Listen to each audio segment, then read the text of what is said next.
bem-vindo ao programa Hora do Estudo Bíblico, com o doutor e professor Lehmann Strauss. Este estudo é o resultado do tempo pessoal com o Senhor, da experiência de ministério pastoral e das conferências bíblicas do Dr. Lehmann Strauss, que nos instrui e encoraja com o ensino da Palavra de Deus. Agora com você, Hora do Estudo Bíblico, na apresentação de Aurélio Campos.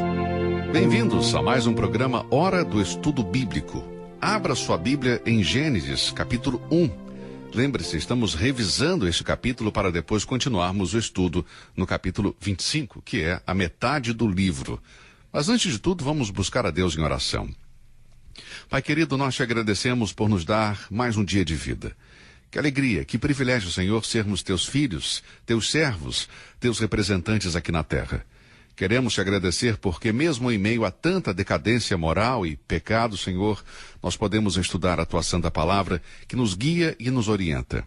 Deus, abençoa a tua palavra em cada coração. Fortalece os teus filhos e salva os perdidos, Senhor. Oramos em nome de Jesus. Amém. Bom, Gênesis capítulo 1. O primeiro capítulo da Bíblia é considerado por muitos como um dos mais controversos e criticados em toda a palavra de Deus. Não é minha intenção criar controvérsias com os críticos. Como professor, a minha intenção é mostrar o que este capítulo ensina. Certos fatos estão claramente estabelecidos. Gênesis 1, versículo 1 diz: No princípio criou Deus os céus e a terra. Primeiro temos o Criador. A existência de Deus não está sendo argumentada, ela é afirmada. A existência de Deus não está sendo discutida, ela está sendo declarada. O versículo 1 destrói a filosofia do ateísmo, que diz que não há Deus. O Deus da Bíblia, que é o Deus e Pai de nosso Senhor Jesus Cristo, é o Criador do universo, do qual o planeta Terra faz parte. A Bíblia começa com Deus, e eu quero que você preste atenção na palavra Deus. A palavra que Moisés usa aqui é a palavra Elohim. El significa força, poder, energia. Portanto, Deus, Elohim, é o Deus forte e fiel. O Deus que é ilimitado em si mesmo, com energia indescritível.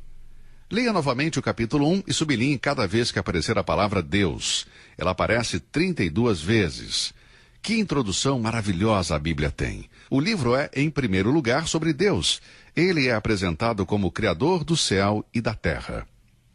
Aqui temos a energia ou força personificada. Há muita discussão hoje em dia sobre o grande desperdício de energia na Terra. Isso realmente não me incomoda, amigo. Eu sei que o homem não cuida em desperdiçar energia, mas a Escritura lembra que o Criador, que é a força do princípio, é também o controlador e sustentador do universo que ele criou. O apóstolo Paulo disse em Colossenses 1,17, e ele é antes de todas as coisas, o que significa que nele tudo subsiste. Na Epístola aos Hebreus, capítulo 1, versículo 3 diz, e sustentando todas as coisas pela palavra do seu poder. Por sua palavra poderosa, Deus sustenta o que ele criou. Elohim é o Deus de energia e poder ilimitado. Como Deus criou este vasto universo? Que método ele usou? Bem, eu creio que a resposta é claramente mostrada neste capítulo. Agora leia novamente os 31 versículos e sublinhe as 10 vezes que aparece a frase, e disse Deus. A primeira vez que você ler, observe a palavra Deus. Na segunda vez, concentre-se na frase, e disse Deus.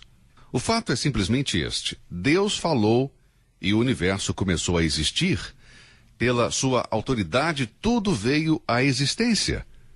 A mente do incrédulo não pode ver isso, não consegue entender, portanto, o rejeita. Mas o método pelo qual Deus criou o seu universo é mostrado no Antigo e reiterado no Novo Testamento. Salmo 33, versículo 6 diz, pela palavra do Senhor foram feitos os céus, e todo o exército deles pelo espírito da sua boca. Salmo 33, 9 diz, porque falou e foi feito, mandou e logo apareceu. Leia o Salmo 29 e anote o que a palavra poderosa do Senhor faz. Não faça isso agora, faça isso depois, em outra oportunidade. Mas não deixe de ler, porque isso será uma bênção para você. O apóstolo Pedro escreveu em 2 Pedro 3,5, eles voluntariamente ignoram isso, que pela palavra de Deus, já desde a antiguidade, existiram os céus e a terra, que foi retirada da água e no meio da água subsiste. O não convertido voluntariamente ignora esta grande verdade, mas nós, cristãos, podemos testemunhar, conforme diz Hebreus 11:3. Pela fé entendemos que os mundos pela palavra de Deus foram criados, de maneira que aquilo que se vê não foi feito do que é aparente. Esse versículo afirma claramente que a fé começa com a criação do universo, e a pessoa que rejeita Gênesis 1, rejeita então o restante da Bíblia. O propósito deste primeiro capítulo da Palavra de Deus da Bíblia é colocar nossa atenção em Deus como o único Criador e sustentador de todas as coisas. Em segundo lugar, temos a criação, o produto ou resultado do ato criativo. Leia novamente o capítulo e marque todas as vezes que aparece a palavra criou. Versículos 1, 21 e 27. A primeira vez que esta palavra aparece é no versículo 1. No princípio, criou Deus os céus e a terra. Isto refere-se ao universo material e todos os seus sistemas. Toda a matéria física está incluída aqui. A palavra criar vem da palavra hebraica bara e é utilizada exclusivamente para a atividade de Deus. Nesta primeira menção da palavra bara, significa que Deus criou o universo do nada. No entanto, o contexto deve determinar se o produto da criação foi criado a partir do nada ou formado a partir de um material já existente. O ponto principal aqui é que, ao usar a palavra bara, isto sugere um ato direto e distinto do Criador, que é Deus. A segunda vez que aparece a palavra criou é no versículo 21, onde lemos: E Deus criou as grandes baleias e todo réptil de alma vivente que as águas abundantemente produziram conforme as suas espécies, e toda ave de asas conforme a sua espécie, e viu Deus que era bom. Aqui vemos que o início da vida animal foi o resultado de um ato criador, direto e distinto de Deus. Neste ponto vem à mente a hipótese da evolução. A vida animal não evoluiu de uma forma de vida inferior. Foi uma criação completamente nova que veio a existir por ordem de Deus. Aqui vemos que criar significa criar do nada. Deus poderia ter criado a vida animal de um material já existente, mas eu insisto que a vida animal foi o produto de um ato criador direto de Deus. Observe mais de perto o versículo 21 e veja a expressão segundo a sua espécie. Agora leia o capítulo novamente e marque em sua Bíblia as 10 vezes que aparece esta expressão, conforme as suas espécies.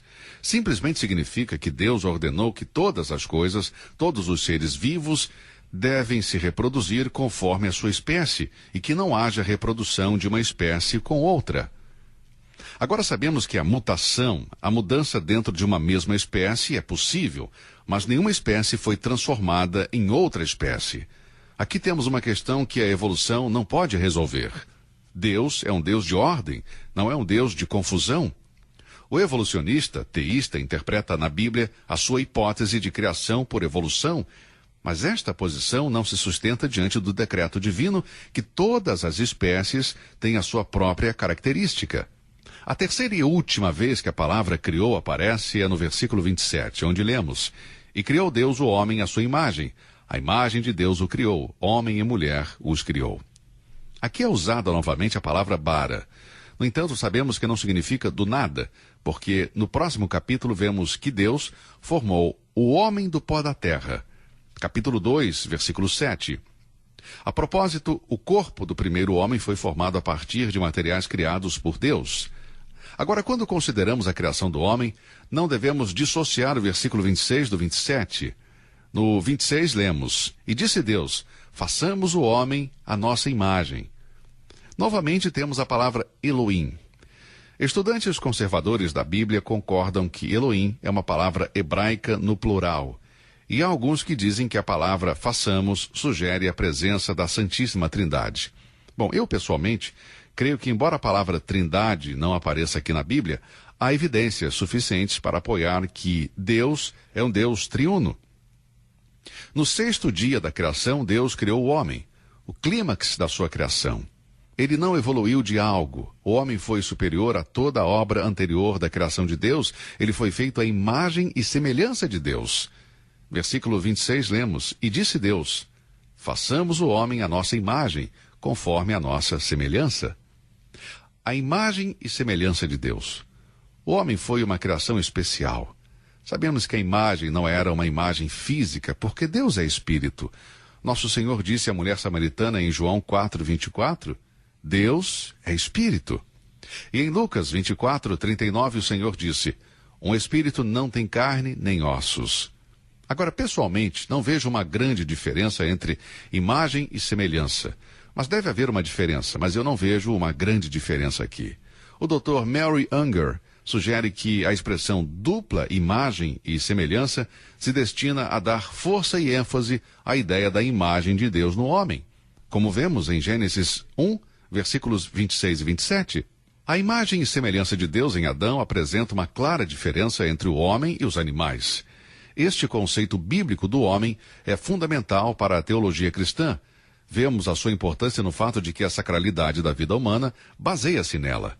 Por exemplo, quando chegamos ao capítulo 9, versículo 6, lemos: Ele disse, quem derramar o sangue do homem, pelo homem o seu sangue será derramado, porque Deus fez o homem conforme a sua imagem. Agora, Deus não exige uma outra vida pela vida de um animal. Se você atirar em um animal, Deus não diz que um homem deve morrer pela morte deste animal. Se você atirar em um urso, Deus não exige que um homem morra pela morte desse urso. Mas a pena de morte é ensinada na Bíblia. E quando alguém intencionalmente ou deliberadamente mata outro, Deus diz que esse homem deve morrer. E por quê? Porque o homem foi criado à imagem de Deus. Agora, quando estudamos o capítulo 3, se torna claro que com a queda e o pecado do homem, essa semelhança foi distorcida. No entanto, eu não creio que foi completamente apagada. Se você me pedir para explicar explicitamente o que era esta semelhança, só posso oferecer algumas sugestões. Primeiro, eu creio que o Deus da criação é um ser trino, que só existe um Deus, uma natureza divina que envolve as diferenças de três pessoas, do Pai, do Filho e do Espírito Santo, e que há uma unidade nestas três pessoas. Os mesmos atributos e obras são atribuídos a todos os três. Você pode ler sobre isso em muitas passagens bíblicas. O homem é um ser tripartido, ou seja, composto de três partes: alma, espírito e corpo. Nesta ideia de trindade, eu creio que existe uma grande semelhança. Em segundo lugar, creio que Deus é uma pessoa e, portanto, ele tem os três atributos essenciais de uma pessoa. E quais são eles? Intelecto, emoção e vontade. Deus pode pensar, ele tem intelecto. Ele pode sentir, porque ele tem emoção. Ele pode decidir, porque ele tem vontade. Neste aspecto, o homem é como Deus. O homem tem intelecto para pensar, emoções para sentir e uma vontade que lhe permite tomar decisões. Terceiro, eu creio que Deus é santo e a santidade é um atributo essencial da natureza divina. Deus é o único em quem reside a santidade eterna. 1 Samuel 2:2 diz, não há santo como o Senhor. Em Apocalipse 15:4 lemos, só tu és santo. As criaturas morais de Deus, os anjos não caídos e os homens, são chamados de santos. Embora a santidade de Deus é a classe mais elevada de santidade, a santidade absoluta é a perfeição do seu próprio ser. Creio que Adão tinha essa santidade. Em sua santidade original havia semelhança com Deus, mas uma distinção deve ser levada em conta. A santidade da criatura é menor do que a santidade do Criador. A santidade de Deus é inerente em si mesmo, vive em Deus eternamente. Ele próprio é a raiz da santidade. No entanto, houve no primeiro homem uma semelhança à santidade. Bem, neste contexto temos também a criação da mulher. Gênesis 1:27 lemos, macho e fêmea os criou. O homem e a mulher foram criados no sexto dia. O primeiro capítulo não dá detalhes de como Deus criou o homem e a mulher. Esta informação é apresentada no capítulo 2. Esta é a primeira vez que a Bíblia menciona a mulher. Ela tem um papel importante na história que se segue. A mulher é uma parte importante da criação de Deus. Versículo 31, e viu Deus tudo quanto tinha feito, e eis que era muito bom, e foi à tarde e amanhã o dia sexto. E isso, amigos, inclui a mulher. A história da criação, no primeiro capítulo, termina com a descrição da coroação gloriosa do homem. Ele tornou-se uma criatura de grande privilégio. Qual foi esse privilégio? Bem, o privilégio foi o relacionamento conjugal. Vamos ver mais sobre isso quando chegarmos ao capítulo 2. Mas o que eu quero dizer é que o casamento é um privilégio. Eu espero que os jovens que estão ouvindo agora, prestes a se casar, recebam conselhos de pessoas espirituais, de conselheiros bíblicos. Precisamos conselhos da palavra de Deus. O casamento, amigo, é sagrado, íntimo e precisa ser examinado à luz da Bíblia. Isto é um privilégio. Jovens, se vocês estão escutando o programa, saibam que o casamento é um privilégio dado por Deus. Não faça mau uso desse privilégio. Depois temos a bênção adicional de uma descendência. Veja agora o capítulo 1, versículo 28. E Deus os abençoou. Depois temos a bênção adicional de uma descendência. Veja no capítulo 1, versículo 28. E Deus os abençoou, e Deus lhes disse: frutificai e multiplicai-vos, e enchei a terra, e sujeitai-a, e dominai sobre os peixes do mar, e sobre as aves dos céus, e sobre todo animal que se move sobre a terra. Então nós temos a bênção de uma descendência. Em seguida, em terceiro lugar, Deus deu ao homem a bênção do poder, disse que ele iria dominar a terra. E que responsabilidade importante recai sobre o homem. E finalmente, tivemos a bênção de uma provisão abundante. Deus deu uma abundância de frutas e legumes para o seu prazer e para o seu sustento. No versículo 28, lemos: E Deus os abençoou. A capacidade de procriar e de usar o poder intelectual para dominar seu ambiente era uma responsabilidade dada por Deus. E quando Deus completou a obra da criação, no versículo 31, ele disse: E viu Deus tudo quanto tinha feito, e eis que era muito bom. Leia novamente o capítulo 1 e sublinhe onde diz que a obra de Deus era boa. Vamos ver isso juntos. Versículo 4. E viu Deus que era boa a luz. Versículo 10. E chamou Deus a porção seca terra, e ao ajuntamento das águas chamou mares, e viu Deus que era bom. Versículo 12. E a terra produziu erva dando semente conforme a sua espécie, e a árvore frutífera, cuja semente está nela conforme a sua espécie. E viu Deus que era bom. Versículo 18, a última parte. E viu Deus que era bom. Versículo 21, mais uma vez, o final do versículo diz: E viu Deus que era bom. No versículo 25 também encontramos: E viu Deus que era bom. Versículo 31, E viu Deus tudo quanto tinha feito, e eis que era muito bom. Não temos dúvida, amigo, sobre a criação de tudo que Deus criou. Deus não poderia criar nada que não fosse bom. Talvez alguém diga que há muita maldade neste mundo. Se Deus não a criou, como chegou aqui? Bem, veremos a resposta à medida que prosseguimos com o nosso estudo. Por isso, continue nos acompanhando para ter a resposta a esta questão importante. Agora vamos iniciar outro pensamento em Gênesis, capítulo 1. Não temos tempo suficiente para desenvolvê-lo, mas podemos resumi-lo. Esta parte eu chamo de seção catastrófica. Vamos voltar para o início do capítulo e ler o versículo 2. E a terra era sem forma e vazia, e havia trevas sobre a face do abismo, e o Espírito de Deus se movia sobre a face das águas. Esta passagem tem dado lugar a muita discussão e a muito debate. Homens piedosos e bons estudiosos da Bíblia não estão de acordo em sua interpretação e em sua aplicação. O versículo 1 é seguido sequencialmente pelo versículo 2, claro. Alguns ensinam que sim, e que a terra sem forma estava sendo criada por Deus, e ainda tinha um longo caminho a percorrer. Eles ensinam que o método normal de Deus é criar o que não tem forma e transformá-lo em algo com forma. Portanto, o processo completo é uma parte da sua criação. Aqueles que defendem este ponto de vista ensinam que a atividade dos 6 dias que se seguem são uma parte da criação original de Deus, chegando ao vazio do 2º versículo. Como disse o escritor, o processo todo é a criação, e os 6 dias, assim como o versículo 1, fazem parte da criação. Aqueles que defendem isto são forçados a admitir que Deus não completou sua criação ao mesmo tempo que a começou. Eles são forçados a concluir que Deus desenvolveu o seu próprio cosmos em etapas.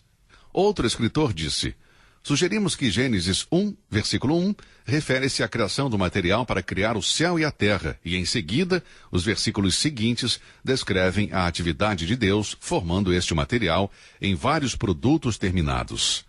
Também temos vários expositores da Bíblia que explicam que a primeira frase do versículo 2 significa que a terra não estava originalmente na condição aqui descrita. Eles dizem que a palavra hebraica, traduzida como era, deveria ser tornou-se, e a terra se tornou sem forma e vazia. É verdade que esse mesmo verbo é traduzido por tornou-se no capítulo 2, versículo 7.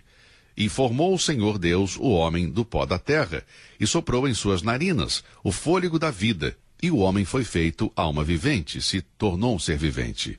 Esta ideia sugere um período de tempo, o qual alguns estudantes chamam de gap, entre os versículos 1 e 2, durante o qual ocorreu uma catástrofe. Aqueles que sustentam fortemente este ponto de vista enfatizam que os 6 dias do primeiro capítulo de Gênesis não descrevem a criação original da terra, mas a construção ou reconstrução de uma calamidade ou catástrofe que devastou a terra algum tempo após a sua criação original. Gênesis 1, versículo 1, simplesmente afirma o fato da criação original, a qual não tem data no passado. Este ponto de vista fornece uma base para os cientistas que acreditam que a Terra tem milhões ou bilhões de anos. Para apoiar isso, eles usam a passagem de Isaías 45:18.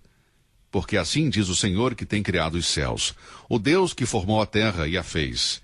Ele a confirmou, não a criou vazia, mas a formou para que fosse habitada. Eu sou o Senhor e não há outro. Apoiando essa ideia, o Dr. Barnhausen escreveu: a terra não se tornou uma ruína. Não era assim no começo. O Dr. Campbell Morgan disse: as palavras sem forma e vazia não descrevem a terra como Deus criou, mas estava assim por causa de um cataclismo. O meu amigo Dr. Vernon McGee disse: eu creio que todo o universo sofreu uma grande catástrofe. E qual foi esta catástrofe? Apenas podemos sugerir que houve uma criatura pré-adâmica que estava sobre a terra, e parece que tudo está relacionado à queda de Lúcifer, que mais tarde tornou-se Satanás. Franz Delitzsch, um especialista em hebraico, crê que o versículo 2 descreve a catástrofe que se abateu sobre a criação original. Bem, eu não posso dizer como isso aconteceu. Agora, por que Deus permitiu isso, eu não tenho a mínima ideia. A origem do mal tem muita coisa que permanece um mistério. No entanto, eu compartilho o pensamento de que, em algum momento da pré-história, aconteceu a queda de Lúcifer e a ruína de tudo o que ele governava. Isso me leva a concluir que a obra de Deus, nos 6 dias em Gênesis capítulo 1, foi uma obra de construção ou reconstrução. Eu não relaciono os 6 dias de Gênesis 1 com a criação original da Terra. E agora vem a grande pergunta: será que os dias de Gênesis são literalmente dias de 24 horas ou são eras geológicas? Bom, sintonize no próximo programa e você terá a resposta a esta pergunta. Vamos orar. Pai, nós te agradecemos pela bênção que é poder estudar a tua palavra. Abençoe todos aqueles que têm nos acompanhado neste programa. Prepare os corações para a próxima lição. Oramos em nome do Senhor Jesus. Amém. Até lá, até o nosso próximo programa. Você ouviu Hora do Estudo Bíblico com o professor e doutor Lehmann Strauss, na apresentação de Aurélio Campos. Se você deseja ouvir novamente esta mensagem, visite a nossa página na internet www.bbnradio.org. Fica o convite para você nos acompanhar amanhã, neste mesmo horário, aqui na BBN. Hora do Estudo Bíblico é uma produção da BBN.